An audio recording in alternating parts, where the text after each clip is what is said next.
मैं Robert Gabriel Mugabe शपथ लेता हूं कि मैं जिम्बाब्वे के प्रति वफादार रहूंगा और सच्ची निष्ठा रखूंगा तथा जिम्बाब्वे के कानूनों का पालन करूंगा। जिम्बाब्वे के नेता बनने से पहले रॉबर्ट मुगाबे एक शांत स्वभाव के शिक्षक थे, जो श्वेत बसने वालों के नियंत्रण वाली सरकार के अधीन पले बढ़े।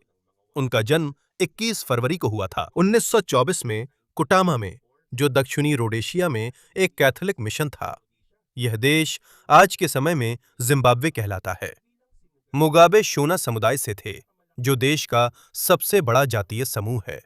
उनके पिता गैब्रियल एक बढ़ई थे। उनकी मां बोना मिशन में ईसाई धर्म पढ़ाती थीं। उस समय दक्षिणी रोडेशिया ब्रिटेन के नियंत्रण में था। वहां अपनी स्थानीय सरकार थी, लेकिन सत्ता एक छोटे से श्वेत अल्पसंख्यक समूह के पास केंद्रित थी। विशाल भूमि श्वेत किसानों को मिली, जबकि कई काले अफ्रीकी अपनी जमीन से वंचित रह गए और राजनीति में उनके अधिकार लगभग नहीं थे। ये असमान व्यवस्था ही स्वतंत्रता के लिए लंबी लड़ाई की जड़ बनी।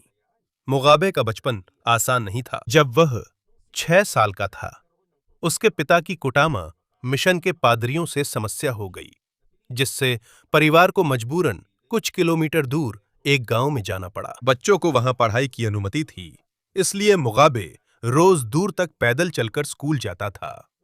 1934 में उसके भाई माइकल की दूषित मक्का खाने से मौत हो गई। जल्द ही उनके पिता ने परिवार को छोड़ दिया और दूसरी महिला के साथ नई जिंदगी शुरू कर दी। उसकी मां ने ही बच्चों की परवरिश की। कैथोलिक पादरियों ने भी मुगाबे की पढ़ाई में मदद की। वो शांत, गंभीर और पढ़ने का शौकीन था। उसके ज्यादा दोस्त नहीं थे और वो शायद ही कभी दूसरे बच्चों के खेल में शामिल होता था, लेकिन वो स्कूल में बहुत अच्छा था और एक अनुशासित छात्र के रूप में जाना जाता था। उनमें से एक पादरी, जिन्होंने उसे पढ़ाया, ने आयरलैंड के ब्रिटेन से आजादी के संघर्ष की कहानी सुनाई। शायद इससे मुगाबे के उपनिवेशवाद के बारे में सोचने का नजरिया बना। युवावस्था में वह राजनीति से अधिक शिक्षा पर ध्यान देता था। 1941 में उसने कुटामा कॉलेज में शिक्षक के रूप में प्रशिक्षण लेना शुरू किया। 1945 में उसने अपनी शिक्षण डिप्लोमा हासिल की। आगामी वर्षों में उसने कई स्कूलों में पढ़ाया, दक्षिणी रोडेशिया और उत्तरी रोडेशिया, अब जाम्बिया में। वह पढ़ाई भी करता रहा। 1949 में उसे दक्षिण अफ्रीका के university college of Fort Hare में स्कॉलरशिप मिली। फोर्ट हेयर महत्वपूर्ण है क्योंकि यह क्षेत्र के कुछ गिने चुने विश्वविद्यालयों में से एक था जो काले अफ्रीकी छात्रों को स्वीकार करता था। वहां कई ऐसे लोग भी पढ़े जो आगे चलकर अफ्रीका के नेता बने, जिनमें नेल्सन मंडेला भी शामिल हैं। मुगाबे ने इतिहास और अंग्रेजी की पढ़ाई की और 1951 में स्नातक किया। वहां रहते हुए उन्होंने ऐसे छात्रों से मुलाकात की जो उपनिवेशवाद और नस्लीय भेदभाव का विरोध करते थे। उस समय पूरे अफ्रीका में स्वतंत्रता की मांग तेज होने लगी थी। द्वितीय विश्व युद्ध के बाद अफ्रीका के कई लोगों ने पूछा कि वे यूरोपीय देशों के अधीन क्यों हैं। 1947 में ब्रिटेन से भारत की आजादी एक बड़ी प्रेरणा बनी, लेकिन दक्षिण अफ्रीका में इसका उल्टा हुआ। 1948 में आधिकारिक रूप से अपार्थाइड लागू हुआ, जिसमें लोगों को त्वचा के रंग के आधार पर अलग किया गया और श्वेत अल्पसंख्यक को ज्यादा सत्ता और अधिकार मिले। मुगाबे ने ऐसा भेदभाव क्षेत्र में पढ़ाई और काम करते समय देखा। हालांकि वह तुरंत सक्रिय क्रांतिकारी नहीं बने। 1950 के दशक के अधिकांश समय में वे शिक्षक के रूप में काम करते रहे। वो किसी राजनीतिक अल्पसंख्यक का नेतृत्व करने की बजाय पढ़ाई और काम में ज्यादा रुचि रखते थे। ये तब बदल गया जब वे 1958 में घाना गए। घाना हाल ही में ब्रिटेन से आजाद हुआ था। उप सहारा अफ्रीका में यह यूरोपीय उपनिवेश से स्वतंत्र होने वाला पहला देश था। क्वामे नानक्रुमाह ने इसका नेतृत्व किया। वे मानते थे कि अफ्रीकियों को अपने देश का शासन खुद करना चाहिए और उपनिवेशवाद के खिलाफ एकजुट होना चाहिए। घाना में मुगाबे ने काले अफ्रीकी लोगों द्वारा चलाए जा रहे देश को देखा, जिससे वे अफ्रीकी राष्ट्रवाद से और प्रेरित हुए। अफ्रीकी राष्ट्रवाद वह विश्वास है कि अफ्रीका के लोगों को आजाद होना चाहिए और अपने ऊपर खुद शासन करना चाहिए। मार्क्सवाद एक राजनीतिक और आर्थिक विचारधारा है जो अमीर और गरीब के बीच बड़े अंतर का विरोध करती है और जमीन तथा महत्वपूर्ण व्यवसायों पर समाज के नियंत्रण पर जोर देती है। घाना में ही मुगाबे की मुलाकात सैली हेफ्रॉन से हुई, जो एक शिक्षिका थीं और उनकी पहली पत्नी बनी और उनके साथ राजनीतिक संघर्ष में रहीं। 1960 में मुगाबे दक्षिणी रोडेशिया लौटे उस समय राजनीतिक स्थिति और भी गर्म थी। 3 साल पहले जोशुआ नकोमो ने southern Rhodesian African national Congress की स्थापना की थी। इसका मकसद श्वेत अल्पसंख्यक शासन खत्म कर अश्वेत बहुसंख्यक को असली मतदान अधिकार देना था। लेकिन 1959 में सरकार ने इस समूह पर प्रतिबंध लगा दिया। इसकी जगह नेशनल डेमोक्रेटिक पार्टी नामक एक नई संस्था बनाई गई, जिसने बहुसंख्यक शासन की मांग को जारी रखा। अपने दोस्त लियोपोल्ड टाकावीरा की मदद से मुगाबे इस पार्टी में शामिल हो गए। वो बोलने लिखने में माहिर थे। शिक्षक और पढ़े लिखे होने के कारण राष्ट्रवादी आंदोलन के नेताओं ने उन्हें जल्दी नोटिस किया। यही वो शुरुआत थी जब वो एक शांत शिक्षक से उपनिवेशी सरकार के सक्रिय विरोधी में बदलने लगे। लेकिन जैसे जैसे स्वतंत्रता की मांग तेज होती गई, श्वेत नेतृत्व वाली सरकार और सख्त होती गई और शांतिपूर्ण राजनीतिक अभियान के बजाय यह संघर्ष धीरे धीरे कैद की ओर बढ़ने लगा। सशस्त्र विद्रोह और लंबा युद्ध शुरू हुआ, जो जिम्बाब्वे के भविष्य के लिए था। 1960 के शुरुआती वर्षों में रॉबर्ट मुगाबे स्वतंत्रता और काले बहुसंख्यकों के समान मतदान अधिकारों की मांग में सक्रिय हो गए। लेकिन श्वेत नेतृत्व वाली सरकार बार बार राष्ट्रवादी पार्टियों पर प्रतिबंध लगाती रही। जब 1961 के अंत में नेशनल डेमोक्रेटिक पार्टी पर प्रतिबंध लगाया गया, इसके नेताओं ने जिम्बाब्वे अफ्रीकन पीपल्स यूनियन या ज़ापू के गठन में मदद की।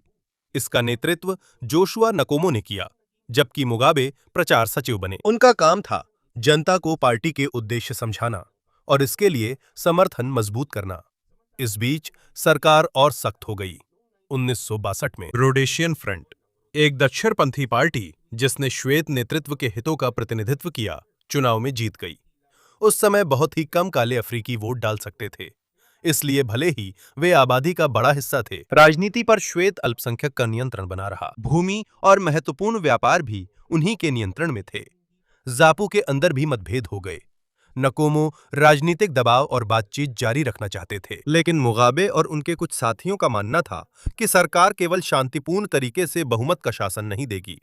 इसी कारण वे 1963 में अलग हो गए और जिम्बाब्वे अफ्रीकन नेशनल यूनियन या ज़ानू का गठन किया। अब दो मुख्य राष्ट्रवादी समूह अलग हो गए थे। इनकोमो के पास ज़ापू रहा, वहीं मुगाबे ज़ानू के महासचिव बने। दोनों ही श्वेत अल्पसंख्यक शासन को समाप्त करना चाहते थे, लेकिन उनकी नेतृत्व शैली अलग थी। सैन्य संगठन और मुख्य रूप से जातीय समर्थन में भी अंतर था। ज़ानू शोनाव में अधिक मजबूत थी, जबकि ज़ापू कई देबेले लोगों के बीच अधिक मजबूत थी। ये विभाजन देश को स्वतंत्रता मिलने के बाद भी गंभीर समस्याएं पैदा करेगा। ज्यादा समय नहीं बीता था कि मुगाबे को उनके राजनीतिक भाषणों और सरकार का विरोध करने के कारण गिरफ्तार कर लिया गया। 1964 में उन्हें नई नजरबंदी आदेशों के तहत जेल की सजा सुनाई गई और वे लगभग 11 साल तक जेल में रहे, जब तक कि नवंबर 1974 में उन्हें रिहा नहीं किया गया। जब मुगाबे जेल में थे, उस दौरान दक्षिणी रोडेशिया पूरी तरह बदल गया। 1964 में ब्रिटेन ने दक्षिणी रोडेशिया की 2 पड़ोसी कॉलोनियों को स्वतंत्र होने की अनुमति दे दी। उत्तरी रोडेशिया जाम्बिया देश बन गया, जबकि न्यासालैंड मलावी बन गया। इन दोनों देशों में काले बहुसंख्यकों को नई सरकार में नेतृत्व का अधिकार मिला, लेकिन दक्षिणी रोडेशिया में सरकार छोटे गोरे अल्पसंख्यक के नियंत्रण में थी। सेना और जमीन व व्यापार का बड़ा हिस्सा भी उन्हीं के पास था। भले ही आबादी में काले अफ्रीकी ज्यादा थे, लेकिन उनमें से बहुत कम लोगों को वोट देने का अधिकार था और राजनीति में उनकी लगभग कोई ताकत नहीं थी। ब्रिटेन भी दक्षिणी रोडेशिया को स्वतंत्रता देने के लिए तैयार था, लेकिन इसके लिए एक शर्त थी। पहले वहां ऐसी सरकार बननी चाहिए थी जो सच में काले बहुसंख्यक लोगों का प्रतिनिधित्व करती हो। प्रधानमंत्री इयान स्मिथ और उनकी श्वेत सरकार इसे मानने को तैयार नहीं थी। उन्हें डर था कि सबको समान वोट अधिकार मिला तो काले बहुसंख्यक उनके हाथ से देश का नियंत्रण चला जाएगा। इसलिए 11 नवंबर 1965 को इयान स्मिथ ने घोषणा की कि दक्षिणी रोडेशिया अब ब्रिटेन से स्वतंत्र है, लेकिन यह फैसला उन्होंने ब्रिटिश सरकार की अनुमति के बिना लिया। इसका मतलब स्मिथ ने स्वतंत्रता की घोषणा इसलिए की ताकि श्वेत अल्पसंख्यक अपनी सत्ता बनाए रख सकें, न कि देश की अधिकांश जनता को शासन सौंपने के लिए। इसी वजह से ब्रिटेन और अंतर्राष्ट्रीय समुदाय के बड़े हिस्से ने इसे मान्यता नहीं दी रोडेशिया की नई सरकार को। यही मुख्य कारणों में से एक था कि देश में सशस्त्र संघर्ष और भी ज्यादा बढ़ गया। इसके बावजूद स्मिथ की इस कार्रवाई को एक तरफा स्वतंत्रता घोषणा या यूडीआई कहा गया। सदर्न रोडेशिया का नाम भी बदलकर रोडेशिया कर दिया गया। ब्रिटेन और अंतर्राष्ट्रीय समुदाय के बड़े हिस्से ने इस घोषणा को मान्यता नहीं दी। उन्होंने रोडेशियन सरकार के खिलाफ प्रतिबंध भी लगाए। उस समय देश में 40 लाख से अधिक अश्वेत अफ्रीकी थे, जबकि श्वेत बसने वालों की संख्या केवल लगभग 2 लाख थी। लेकिन फिर भी छोटी सी श्वेत अल्पसंख्यक ही सरकार और सबसे अच्छी जमीन के बड़े हिस्से पर काबिज थी। इसी वजह से रोडेशियन बुश युद्ध नामक सशस्त्र संघर्ष फैल गया। इसे कई जिम्बाब्वेवासी सेकंड चिमुरेंगा भी कहते हैं, जिसका मतलब है आजादी के लिए दूसरी लड़ाई। जानू और जापू दोनों के अपने अपने सैन्य विंग थे। जानू के पास Zimbabwe African National Liberation Army या ज़ैनला थी। इसके ज्यादातर लड़ाके शोना समुदाय से थे और इसे चीन से समर्थन मिला था। वहीं जापू के पास जिम्बाब्वे पीपल्स रिवोल्यूशनरी आर्मी या जिप्रा थी। इसके ज्यादातर लड़ाके नदेबेल थे और इसे सोवियत संघ का समर्थन मिला था। इन दोनों समूहों के दुश्मन सिर्फ सरकारी बल ही नहीं थे, उनके बीच भी प्रतिद्वंदिता और संघर्ष था। युद्ध के शुरुआती दौर में रोडेशियन सेना ज्यादा मजबूत थी। उनके पास आधुनिक हथियार थे, बेहतरीन वायुसेना थी। दक्षिण अफ्रीका की रंगभेद सरकार का समर्थन भी मिला था। तब पुर्तगाल के मोजाम्बिक पर नियंत्रण के कारण गुरिल्लाओं के लिए पूर्वी सीमा को सुरक्षित ठिकाना बनाना और मुश्किल था। इस बीच मुगाबे और दूसरे राष्ट्रवादी नेता जेल में ही रहे। डिटेंशन सेंटर में हालात बहुत खराब थे। सेल्स में भीड़ थी और कई कैदी जमीन पर सोते थे। लेकिन मुगाबे ने इस समय का इस्तेमाल पढ़ाई करने और दूसरे कैदियों को पढ़ाने में किया। उन्होंने डिस्टेंस लर्निंग के जरिए लंदन यूनिवर्सिटी से कई डिग्री हासिल की। इनमें पढ़ाने की डिग्री भी शामिल थी। उन्होंने डिस्टेंस लर्निंग से लंदन यूनिवर्सिटी की डिग्रियां लीं। इसमें कानून और शिक्षा की डिग्रियां भी शामिल थीं। वो बाहर अपने समर्थकों को संदेश भी भेज सकते थे, कुछ सहानुभूति रखने वाले गार्ड्स की मदद से। इसलिए जेल में होने के बावजूद वे अपने आंदोलन की दिशा पर प्रभाव बनाए रखने में सक्षम रहे। जब मुगाबे को नवंबर 1974 में रिहा किया गया, अब लड़ाई तेज हो गई थी और जानू पार्टी बटी थी। उस समय के मुख्य नेता नदाबानिंगी सिथोले बातचीत और संक्रमणकालीन सरकार के लिए ज्यादा खुले थे। मुगाबे मानते थे कि अश्वेत बहुमत का शासन मिलने तक सशस्त्र संघर्ष जारी रहना चाहिए। धीरे धीरे उन्होंने जानू के बड़े हिस्से और उसकी सैन्य शाखा ज़ैनला का समर्थन हासिल कर लिया। 1975 आते आते मुगाबे अब उस बड़े गुट के मुख्य नेता बन गए जिसे जानू पैट्रियोटिक फ्रंट या जानू पीएफ के नाम से जाना गया। इसी दौरान मोजाम्बिक में एक बड़ा बदलाव हुआ। पुर्तगाल का शासन समाप्त हो गया और मोजाम्बिक 1975 में स्वतंत्र हो गया। वहां की नई सरकार ने अफ्रीकी राष्ट्रवादी आंदोलन का समर्थन किया क्योंकि उसकी सीमा रोडेशिया के साथ लंबी थी। ज़ैनला को प्रशिक्षण के लिए और बेहतर जगह मिल गई, आपूर्ति और लड़ाकों के देश में प्रवेश के लिए। मोजाम्बिक से मुगाबे ने बढ़ती हुई गुरिल्ला जंग का नेतृत्व करने में मदद की। 1976 आते आते रोडेशियन सरकार को अपने श्वेत नागरिकों के लिए सैन्य सेवा का विस्तार करने के लिए मजबूर होना पड़ा। लेकिन जितने अधिक सैनिक भेजे जा रहे थे, देश की कूटनीतिक अलगाव की स्थिति उतनी ही ज्यादा बिगड़ती जा रही थी। संयुक्त राज्य अमेरिका, ब्रिटेन और दक्षिण अफ्रीका भी इयान स्मिथ पर दबाव डाल रहे थे कि श्वेत अल्पसंख्यक शासन स्थायी नहीं रह सकता। कई श्वेत रोडेशियन भी डर, सैन्य सेवा और भविष्य की अनिश्चितता के कारण देश छोड़ने लगे। इस बीच मुगाबे ने जानू पर अपनी पकड़ और मजबूत कर ली। ये प्रक्रिया शांतिपूर्ण नहीं थी। आंदोलन के भीतर संदिग्ध प्रतिद्वंदियों की गिरफ्तारी, हटाने और बाहर निकालने की घटनाएं हुईं। 1979 के अंत में मोजाम्बिक में एक कार दुर्घटना में जोसिया टुंगुगारा, ज़ैनला के शक्तिशाली कमांडर की मौत हो गई। उनकी मौत को लेकर कई तरह की अटकलें सामने आईं, लेकिन कोई ठोस सबूत नहीं है कि मुगाबे ने उन्हें मरवाया था। 1970 के दशक के अंत तक यह स्पष्ट हो गया था कि रोडेशियन सरकार अब आसानी से जीत नहीं सकती। श्वेत आबादी घट रही थी, युद्ध खर्च बढ़ रहा था और अंतर्राष्ट्रीय समुदाय में उसका कोई मजबूत सहयोगी नहीं था। लेकिन गुरिल्ला भी पूरे देश पर तुरंत कब्जा नहीं कर सकते थे क्योंकि दोनों पक्ष थक चुके थे और जीतने का कोई स्पष्ट तरीका नहीं बचा था। इसलिए वे बातचीत के लिए मजबूर हो गए और अगले चरण में मुगाबे का सामना सिर्फ युद्ध के मैदान पर नहीं होगा, बल्कि उस चुनाव में भी जो उन्हें नए जिम्बाब्वे के सबसे ऊंचे पद पर बैठा देगा। 1970 के दशक के अंत तक यह साफ हो गया था कि छोटी श्वेत अल्पसंख्यक आबादी रोडेशिया पर नियंत्रण बनाए नहीं रख सकती। सितंबर 1979 में ब्रिटेन रोडेशियन सरकार के प्रतिनिधि लंदन के लैनकेस्टर हाउस में इकट्ठा हुए। रॉबर्ट मुगाबे की जानू और जोशुआ नकोमो की ज़ैपो। मुगाबे समझौता करने में हिचकिचा रहे थे, लेकिन यह साफ था कि युद्ध को हमेशा के लिए जारी रखना अब संभव नहीं था। 21 दिसंबर को उन्होंने लैंकेस्टर हाउस समझौते पर हस्ताक्षर किए, जिससे बुश युद्ध खत्म हुआ, रोडेशिया अस्थायी रूप से ब्रिटेन के अधीन गया और पूर्ण स्वतंत्रता से पहले चुनाव का प्रावधान हुआ।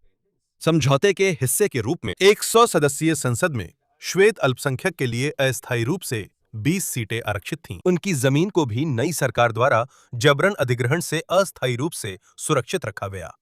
फरवरी 1980 में ज़ानू ज़ानुफ ने अश्वेत बहुसंख्यक के लिए आरक्षित 80 संसदीय सीटों में से 57 सीटें जीतीं। इसी कारण मुगाबे नए जिम्बाब्वे के पहले प्रधानमंत्री बने।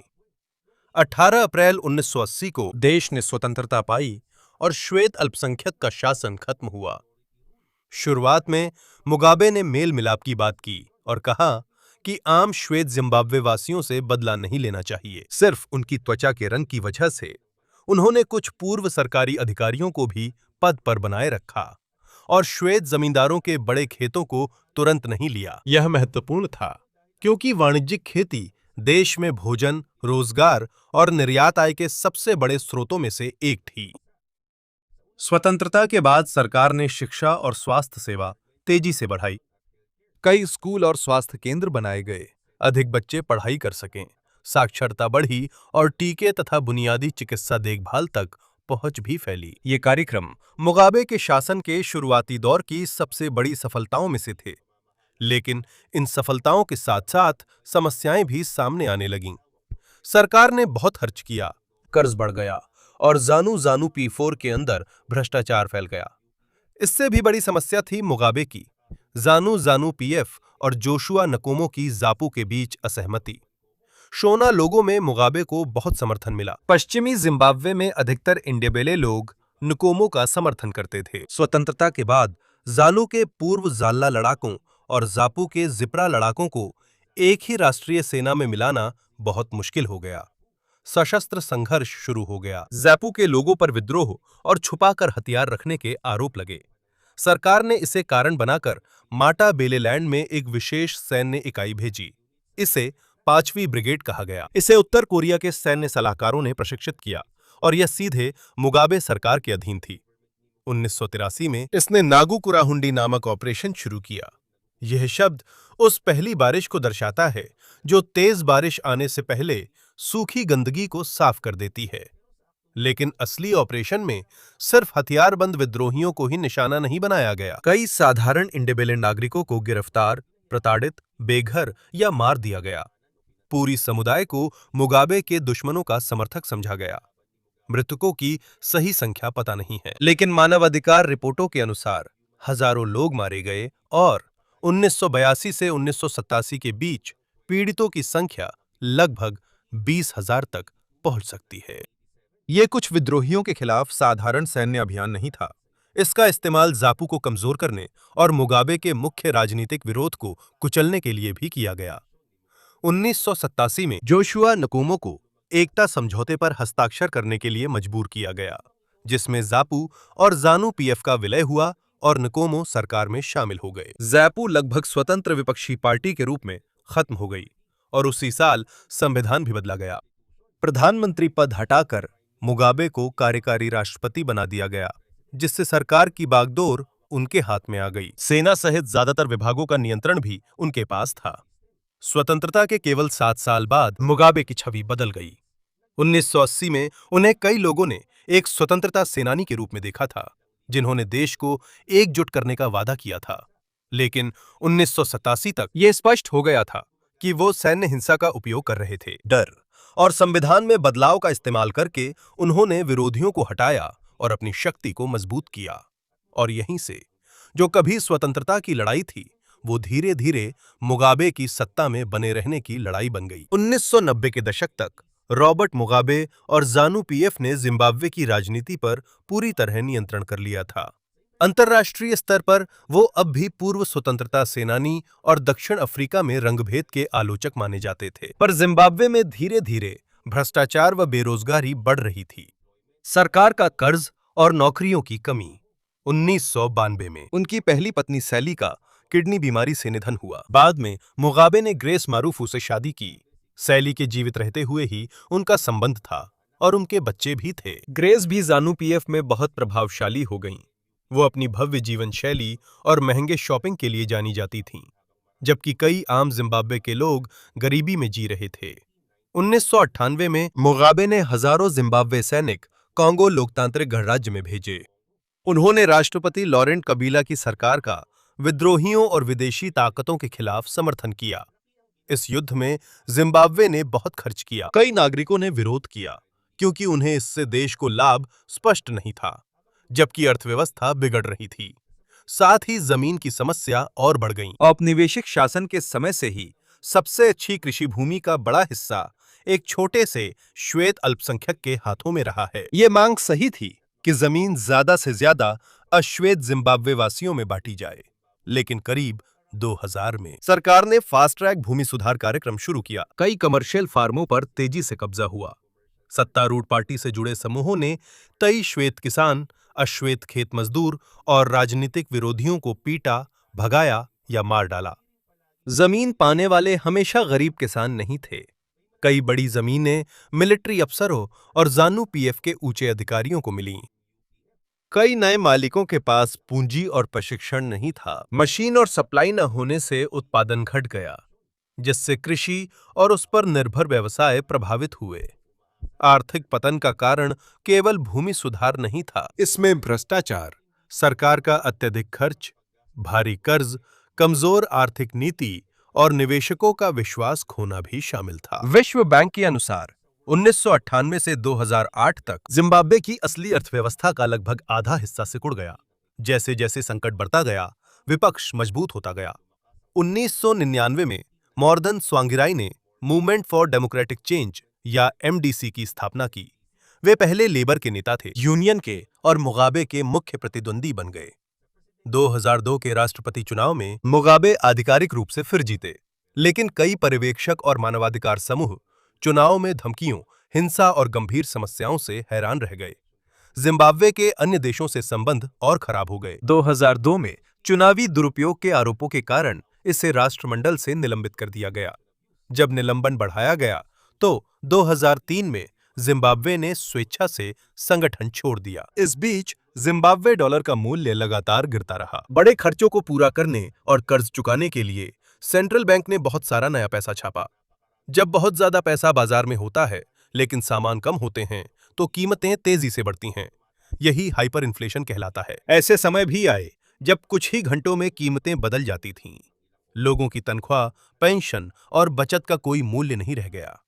सरकार ने अरबों और खरबों की कीमत वाले बैंक नोट जारी किए। चाहे नंबर कितना भी बड़ा हो, उससे कम ही चीजें खरीदी जा सकती थीं। 2009 तक जिम्बाब्वेन डॉलर का इस्तेमाल लगभग बंद हो गया था और देश ने ज्यादातर विदेशी मुद्रा जैसे अमेरिकी डॉलर और दक्षिण अफ्रीकी रैंड पर निर्भर करना शुरू कर दिया। वर्ल्ड बैंक के अनुसार हाइपर इन्फ्लेशन ने लोगों की बचत और व्यापार के सामान्य संचालन को बर्बाद कर दिया। संकट के बीच मार्च 2008 में राष्ट्रपति चुनाव हुआ। मॉर्गन चिज़बांगिराई को पहले राउंड में मुगाबे से ज्यादा वोट मिले, लेकिन वह 50% से ज्यादा नहीं पहुंच पाए। इसलिए रन ऑफ चुनाव की जरूरत पड़ी। इसके बाद एमडीसी के समर्थकों पर हमले बढ़ गए। ह्यूमन राइट्स वॉच के अनुसार सुरक्षा बलों और ज़ानू पीएफ के समर्थकों की संलिप्तता से संगठित हिंसा, यातना और डराने धमकाने की घटनाएं हुईं। हिंसा के कारण चिज़बांगिराई रन ऑफ से हट गए। मुगाबे अकेले मुख्य उम्मीदवार रह गए और उन्हें विजेता घोषित कर दिया गया। लेकिन बहुतों ने इस चुनाव को स्वतंत्र और निष्पक्ष नहीं माना। अंतर्राष्ट्रीय दबाव के तहत मुगाबे ने सत्ता साझा समझौते पर सहमति दी, जिसमें वे राष्ट्रपति रहे और 2009 में चिज़बांगिराई प्रधानमंत्री बने। विदेशी मुद्रा के उपयोग से अस्थायी रूप से महंगाई को कम करने में मदद मिली, लेकिन जब मुगाबे और ज़ानू पीएफ के पास सेना का नियंत्रण बना रहा, पुलिस और सरकार के अहम हिस्सों पर भी उनका नियंत्रण था। 2013 में मुगाबे फिर राष्ट्रपति चुनाव जीत गए। उनके विरोधियों ने कहा कि मतदाता पंजीकरण और चुनाव प्रक्रिया में समस्याएं थीं। मतदान की स्वतंत्रता पर संदेह बना रहा। अब उनकी उम्र और उत्तराधिकारी का मुद्दा और बड़ा हो गया है। 2017 में भी यह सवाल उठा। मुगाबे अब 93 साल के हो चुके थे। ज़ानू ज़नफ के भीतर दो गुट उत्तराधिकार के लिए आपस में लड़ रहे थे। पहला गुट उपराष्ट्रपति एमरसन मनांगाग्वा से जुड़ा था, जो मुगाबे के लंबे समय से साथी थे। दूसरा गुट ग्रेस मुगाबे का समर्थन करता था, जिनका प्रभाव बढ़ रहा था और माना जाता था कि वे अपने पति की जगह लेना चाहती थीं। नवंबर 2017 में मुगाबे ने मनांगाग्वा को हटाया। सेना ने इसे ग्रेस को सत्ता में लाने की तैयारी माना। नवंबर 2014 में सेना ने हरारे के मुख्य इलाकों पर कब्जा किया, पर तख्तापलट से इनकार किया और कहा कि वे सिर्फ मुगाबे के करीबी अपराधियों को निशाना बना रहे हैं। लेकिन असल में उन्होंने राष्ट्रपति को नजरबंद कर दिया और उन्हें इस्तीफा देने के लिए मजबूर किया। मुगाबे ने पहले इनकार किया, लेकिन ज़ानू-पीएफ द्वारा पार्टी नेता पद से हटाए जाने और संसद द्वारा महाभियोग प्रक्रिया शुरू करने पर नवंबर में इस्तीफा दे दिया। नवंबर 2021 37 साल के शासन का अंत हुआ और एमरसन मनांगाग्वा राष्ट्रपति बने। मुगाबे को जेल में नहीं डाला गया और ना ही उनकी सारी संपत्ति और लाभ उनसे पूरी तरह छीने गए। उन्हें जिम्बाब्वे में रहने व अन्य देशों में इलाज की अनुमति मिली। 6 सितंबर 2019 को रॉबर्ट मुगाबे का सिंगापुर में 95 साल की उम्र में निधन हुआ। उनका शव जिम्बाब्वे वापस लाया गया और बाद में उन्हें कुटामा में दफनाया गया, जो उनकी जन्मस्थली है। उनकी विरासत के दो परस्पर विरोधी पहलू हैं। जीवन के पहले भाग में उन्होंने श्वेत अल्पसंख्यक के शासन और उस व्यवस्था को खत्म करने में मदद की, जिसने काले बहुसंख्यक से जमीन और अधिकार छीने थे। स्वतंत्रता के शुरुआती वर्षों में सरकार ने शिक्षा और स्वास्थ्य सेवाओं का विस्तार किया, लेकिन इस सफलता का उपयोग मजबूत और लोकतांत्रिक देश बनाने में नहीं किया। उन्होंने विपक्ष को कमजोर किया, सैन्य हिंसा का इस्तेमाल किया और लगभग 4 दशकों तक सत्ता में बने रहे और भ्रष्टाचार और आर्थिक कुप्रबंधन को फैलने दिया। जमीन के अनुचित स्वामित्व को ठीक करने की इच्छा उचित थी, लेकिन इसे लागू करने का हिंसक, अव्यवस्थित और राजनीतिक तरीका उत्पादन को गिरा दिया और दसियों लाख नागरिकों को मुश्किलों में डाल दिया। इसी वजह से रॉबर्ट मुगाबे सिर्फ स्वतंत्रता सेनानी नहीं थे, बल्कि उदाहरण है कि दमनकारी व्यवस्था के खिलाफ लड़ने वाला नेता खुद भी बदल सकता है। उन्होंने जिम्बाब्वे को श्वेत अल्पसंख्यक शासन से आजाद कराने में मदद की, लेकिन बाद में अपनी दमनकारी सरकार बना ली और सत्ता छोड़ने से लगातार इनकार किया। वह भी देश को पूरी आजादी, विकास और लोकतंत्र न मिलने के कारणों का हिस्सा बन गए, जिसके लिए देश ने लंबे समय तक संघर्ष किया था।